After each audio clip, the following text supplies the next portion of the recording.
Good morning, ladies and gentlemen. Welcome back to the channel. Thanks for checking out another video. So my voice is a little bit messed up right now. It sounds like a frog. I'm a little bit under the weather.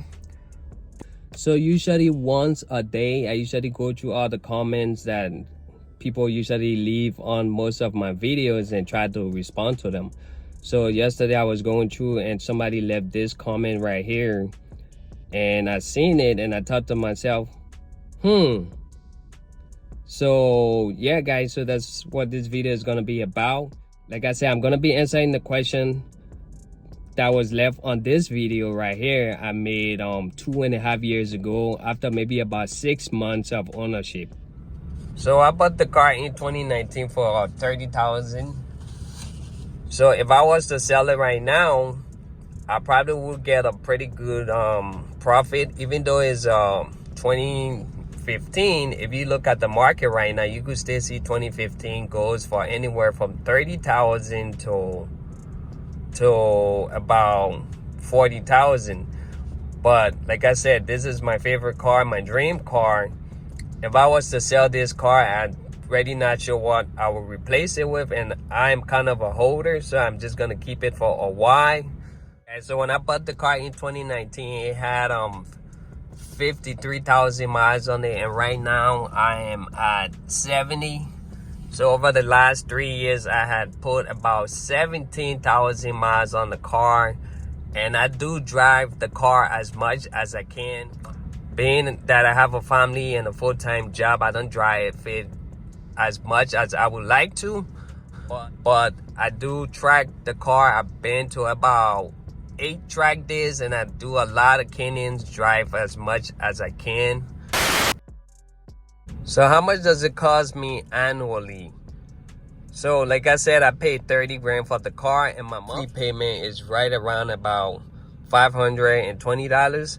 So annually that's somewhere around $62.40. I do about 1 oil change a year, which is anywhere around about $100. My insurance is right around 100 times 12, which is about $1,200. And annual registration is about $275. So the annual total of my F80 M3, which is a 2015, is about $78,000 a year. All right, so most of the stuff I had to have repair on the car happened somewhere around 50,000 miles when I first bought the car. At 55K, the intercooler went out, which was about $800. At 58K, my coolant reservoir was seeping at the same.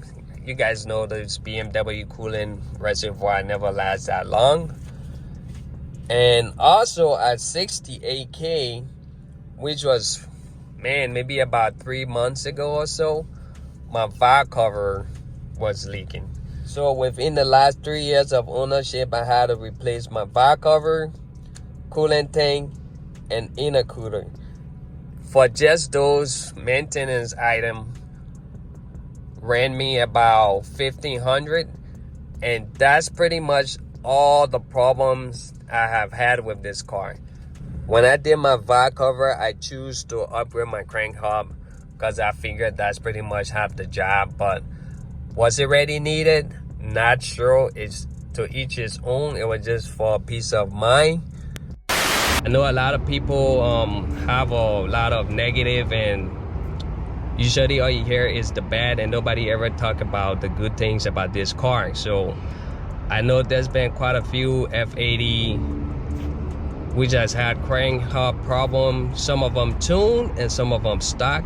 There's been quite a handful, but we don't know the circumstances of those cars, how they were treated and how they were driven, so it's hard to kind of say if it was the engine or the owner. Also, there's been a handful of F80s which have made it to 100,000 miles, 150,000, all the way up to 200,000 miles with no problems.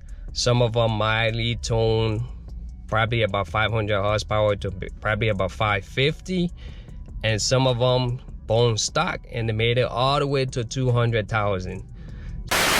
Alright guys, I will also like to mention the car has been running a Dinan piggyback tune since 30,000 K, which made about 450 horsepower, which I would say is about the equivalent to the CS model. Alright guys, so now I'm gonna go ahead and show you guys the car maintenance history of the last 8 years. And as you guys can see, the car has only needed basic services done to it. It haven't needed any major repairs, just replacement of wearable items, which is normal for any car. So yeah guys, so if you have to ask me, I think my F80 has been very reliable. I think the S55 is a pretty solid platform if you keep it within the right range. I think anywhere around 500 to 600 horsepower is manageable, but once you start going over 600 horsepower, that's when it gets a little bit tricky. But to each his own, that's just my opinion. And I would also say if you are gonna run E85, full E85, I would highly recommend you upgrade your injectors, because a lot of the horror story I have seen usually came from leaking injectors. So yeah, that's gonna be it guys, and this is just based off my own experience. I know it's gonna be different for everybody, but I hope this video helped out somebody. And there you go, thanks for watching. If you haven't subscribed to the channel already, go ahead and do so. Smash that like button. I will catch you guys in the next one. Thanks for watching. Peace.